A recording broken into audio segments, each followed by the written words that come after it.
Saudara-saudari terkasih, apakah saudara sudah memulai hari ini dengan penuh sukacita dan punya niat untuk berbuat baik, meskipun kecil?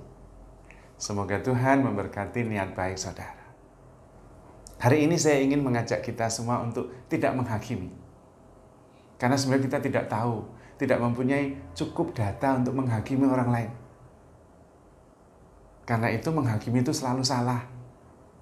Karena kita tidak punya data cukup. Itu data seperti yang saya punya. Padahal itu hanya sebagian kecil. Maka kita jangan menghakimi siapapun. Lebih baik kita bertumbuh pengertian kita kepada orang lain.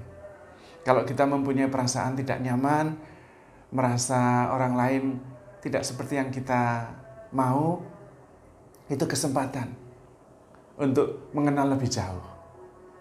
Dan kalau kita mengenal lebih jauh, kemungkinan besar kita kemudian akan sadar, oh itu ternyata proyeksi saya sendiri. Dia bukan seperti itu, dia lebih besar daripada yang saya bayangkan.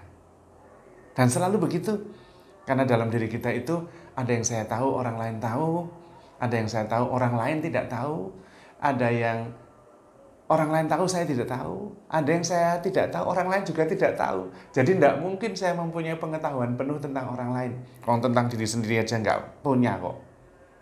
Maka kita tidak boleh menghakimi. Lebih baik belajar. Mengenal orang lebih dalam. Tak kenal maka tak sayang. Jadi kalau ada yang menyakitkan, ada yang kurang menyenangkan, cobalah jadikan kesempatan untuk mengenal lebih. Kebaikan orang ini tuh ada di mana tuh? Nah kalau kita terus-menerus mengenali kebaikan orang, kemudian kita bisa lebih mengenali dan mencintai orang itu. Karena memang tak kenal maka tak sayang. Apalagi orang itu juga dicintai Tuhan, seperti Tuhan mencintai kita. Maka handle yourself with God, because you are loved. Tuhan memberkati.